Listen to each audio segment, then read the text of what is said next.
Welcome to another episode of Those Two Dudes, guys. I'm here with that dude, Josh. That's that dude, Ruben.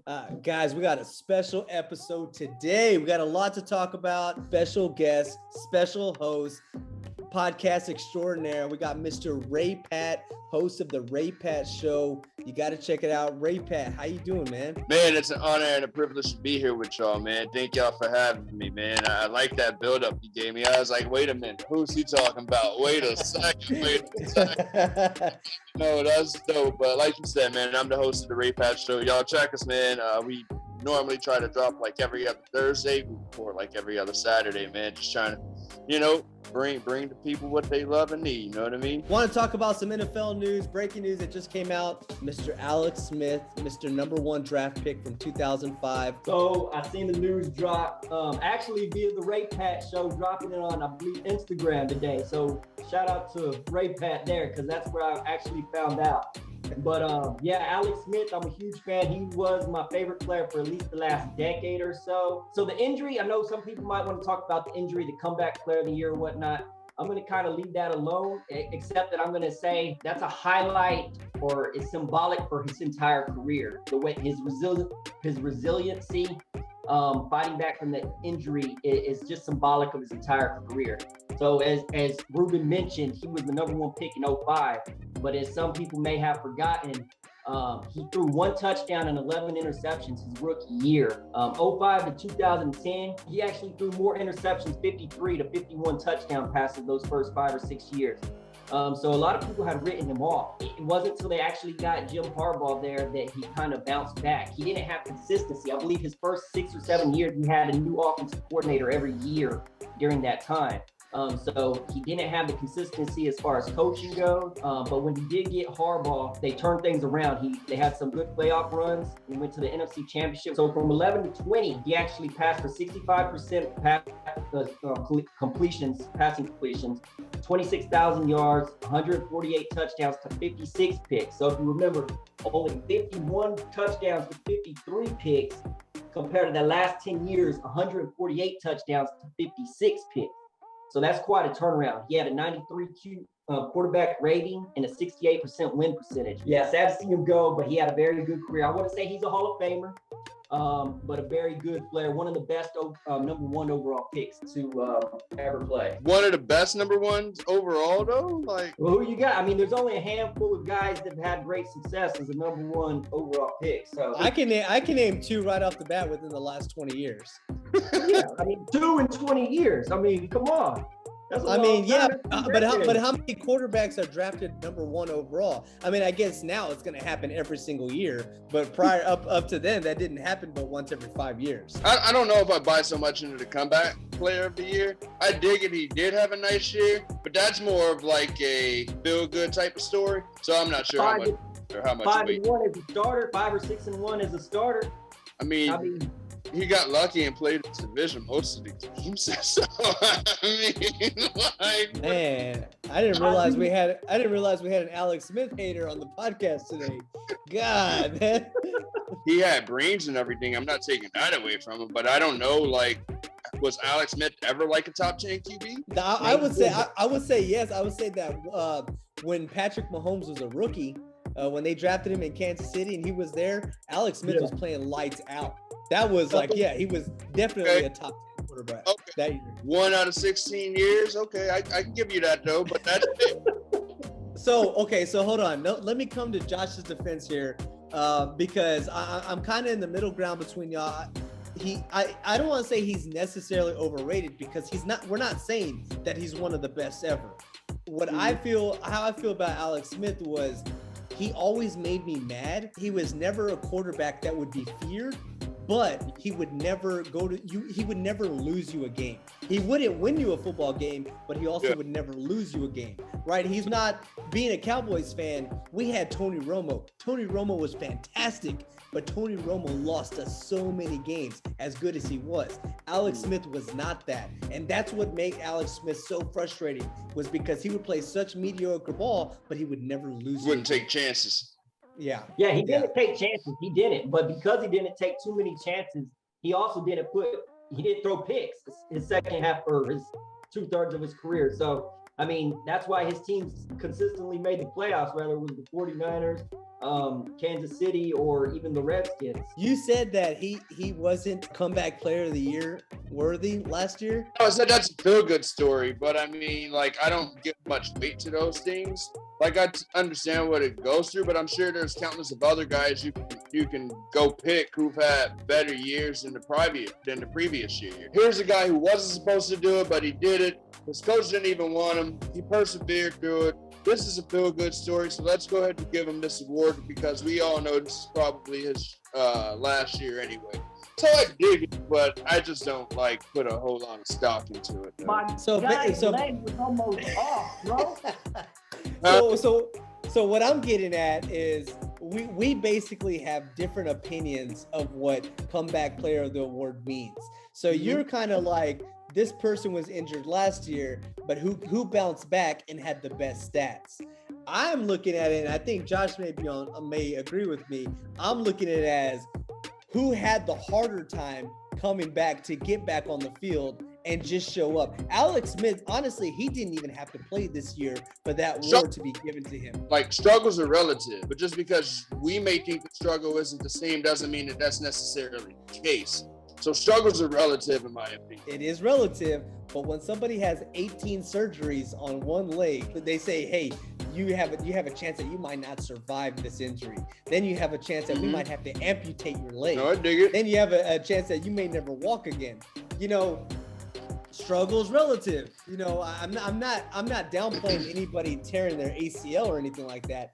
But I mean, unfortunately in sports, how common of an injury is that, and for them to come back the following year, whereas what Alex Smith had to go through. No, I dig that. Two different sports, but like, let's take like a guy like DeMarcus Cousins. DeMarcus hasn't had as many operations, but you see, DeMarcus has also never been the same, and like, he's doing everything he can, losing all the weight to all those things. I think this dude, like, his knees won't stay healthy. Granted, it's not 18 operations as Alex had, but it's still the same problem, or it's still the same struggle. You know what I mean? So that's why I say it's like struggle is relative. He made it happen, and that's respect. That's commendable. But as far as the individual award, not what you had to go through to get back, just the award itself, it's like, you know, other guys go through things as well. So sure. I have to agree to disagree on this one, Ray. Yeah. We'll agree to disagree on this one, Ray Patt, because I mean, as far as I'm concerned, I mean, look, it was a no-brainer that he was going to win the award. But even to take it a step further, I don't see a reason why they shouldn't rename the Comeback Player of the Year award the Alex Smith Award moving forward. Are we prisoners of the moment? No, not at all. We're not. No, we're not.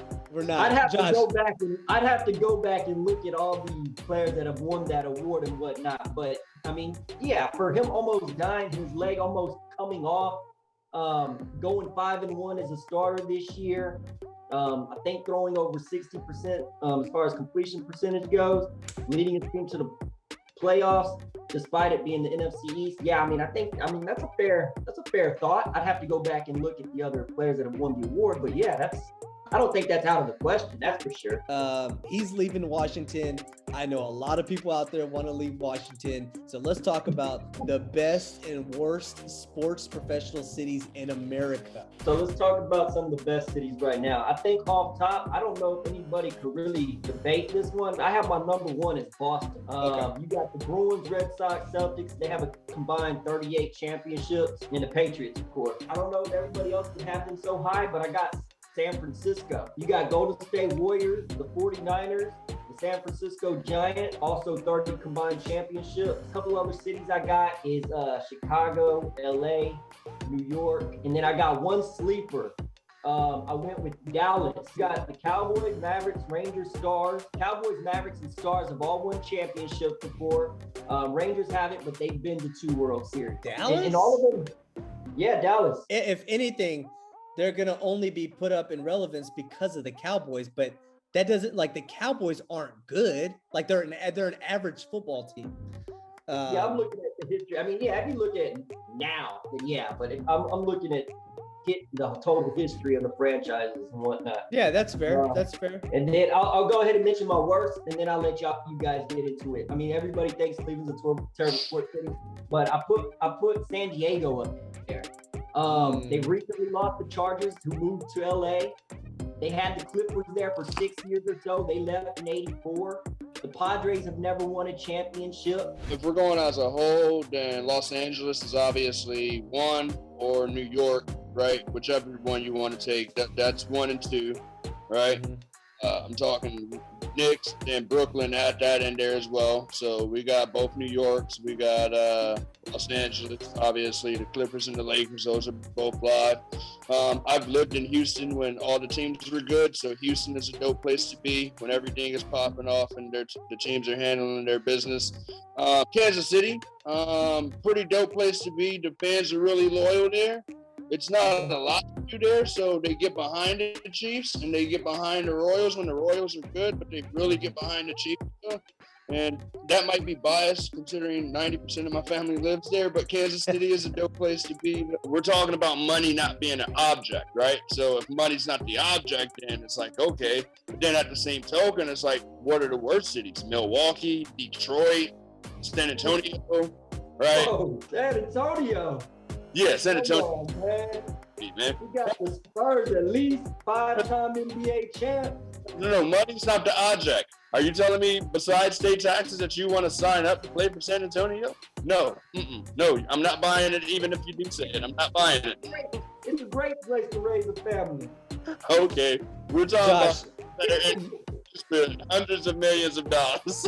Josh, you and I both know that you can't get anybody to sign in San Antonio, and the only way that the Spurs can get athletes is if they're winning. Nobody goes to San Antonio willingly. Like, am I looking at it from the player's perspective, or am I looking at it from the fan perspective? Because you do have, like you said, but if I'm the player, I don't want to like go to these small, like hole in the wall. It just depends. I guess that's everybody has a different perspective on that. Timmy didn't mind being in San Antonio. He probably liked it because his personality wasn't one that he wanted to be in the limelight or nothing like that. So I guess but there's also not a lot of players like Tim Duncan. Yeah, no, I agree with that. But at the end of the day, it's just it's individual perspective on what you want. Even though LeBron likes Pop, they can never get LeBron. You know what I mean? No, definitely not. My list is far different from you guys'. I understand your reasoning for not having Boston as the best sports list. It's the best sports city for the simple fact that of their major sports, since I think 2000 or it maybe in like 99, 2000, at least one of their 4 major sports has won a national championship every single year since 2000. That's insane. That is insane. Is that a real fact? Yeah. At least one of their 4 major sports teams has won a championship each year since '99 or 2000. Has either won a national championship or been to the national championship game. At least been. Okay. Yeah, that's still a crazy fact. I think part of my perspective on it too is when we do tune into those games, you don't see a lot of people that look like me. No, and look, and you're not wrong. Obviously that's right. You're right. That's true. But we could talk about some of their best athletes in the last 20 years, right? We could talk about, with baseball, being Pedro Martinez and David Ortiz. You talk about basketball, the Boston 3 party, Paul Pierce, Kevin Garnett, Ray Allen with Rajon Rondo. I got number 2, Chicago. They live, eat, breathe sports, right? They just love their sports. They're diehard sports people. Kind of what you were saying about Kansas City, right? They're diehards. People like that in Chicago for every single one of their sports. There's diehard Blackhawk fans, diehard Chicago White Sox fans. I think Bears is their number 1 sport. And then outside of that, it's a toss-up between the Cubs and the White Sox. And then number 3 for me, I got Philadelphia. I think with the off and on success of the Philadelphia 76ers, the Philadelphia Flyers, The Phillies, they won a World Series, and they went to 2 World Series back in like the 2010 era.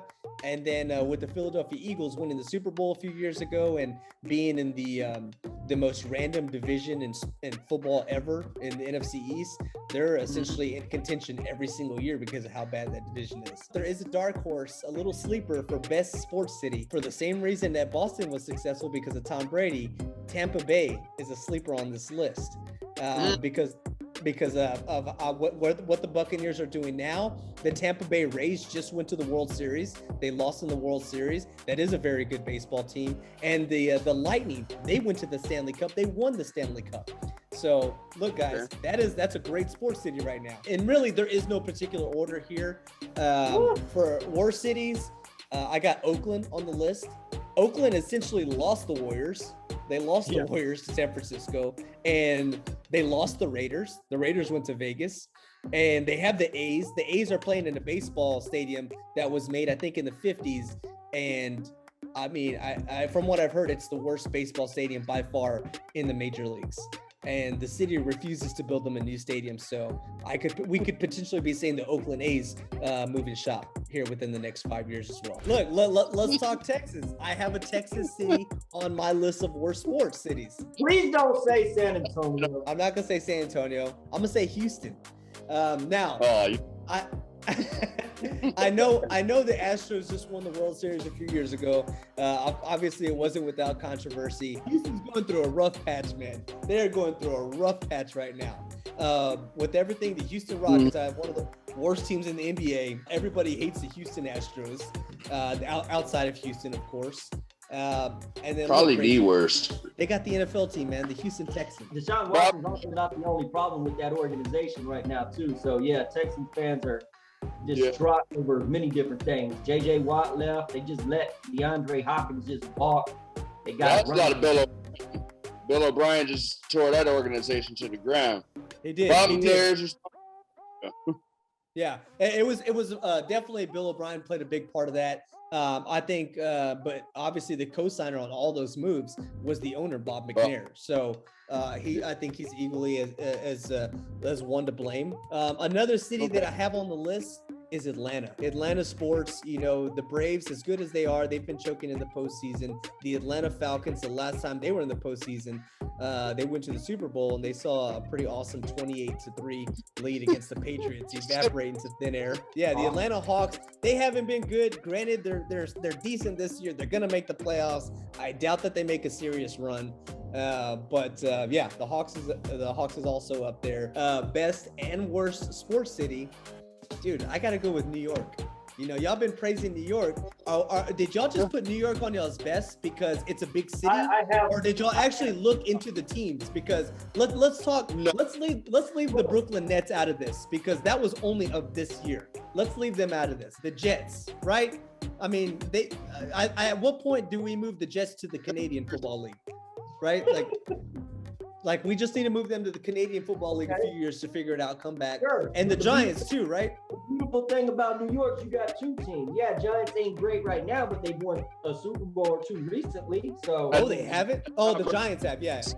Yeah, that's what I'm saying. I mean, they got so many sports teams. The Yankees, obviously, one of the best sports organizations ever. And Josh, the Yankees are on their longest streak ever of not making the World Series. Okay, but I mean that's saying. It happens. They'll be back though. They normally are there more so. History says that we haven't seen it as of right now. The Yankees hold the worst record in the AL East. How many games in baseball? 161. They 5-10 or whatever. We're talking about 15 games though.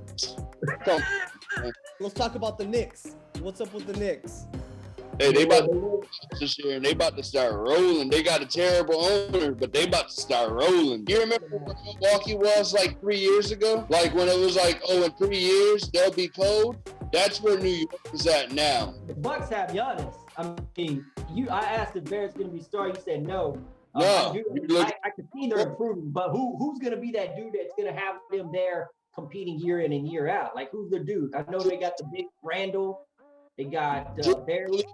Is going to be the guy, but then what happens is that this is New York.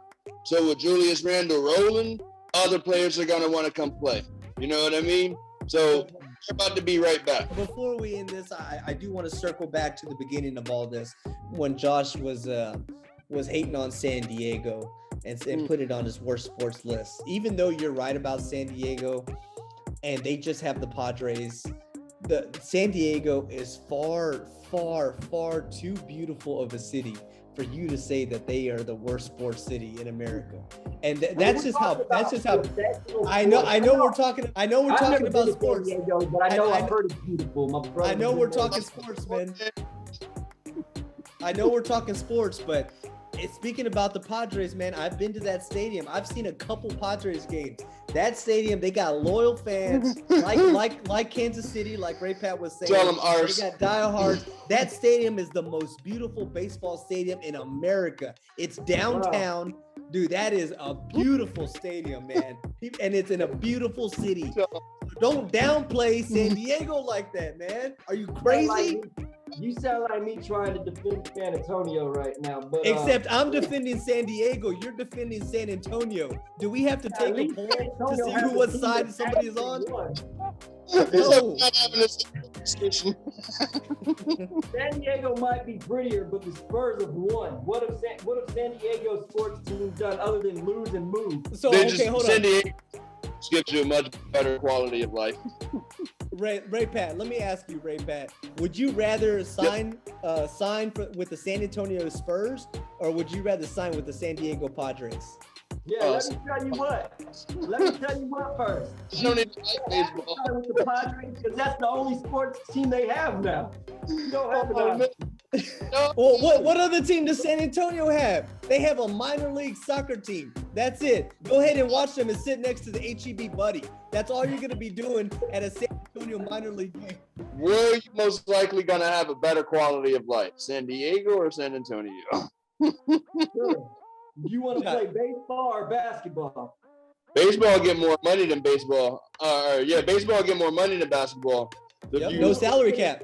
No salary cap. That's true, but it's getting close. I mean, they're paying NBA players crazy money now. But yeah, you're right. But basketball's harder. That's debatable.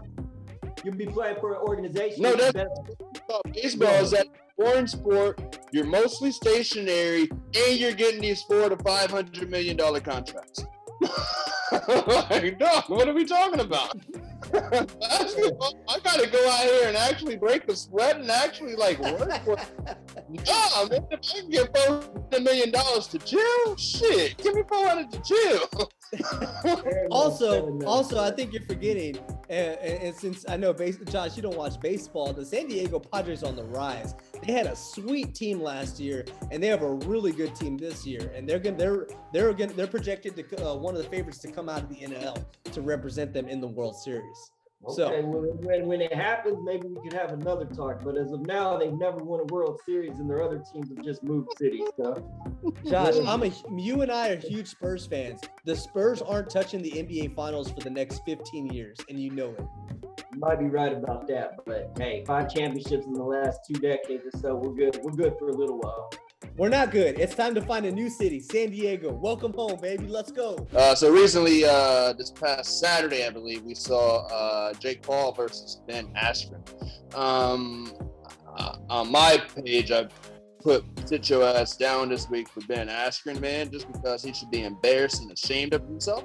But I wanted to get y'all's take, man. How do y'all feel about what we saw Saturday night? I was all over illegal streaming that fight all night. I got you. I didn't want to pay the $50, and I'm so glad I didn't pay it because, man, I would have been screwed. Ben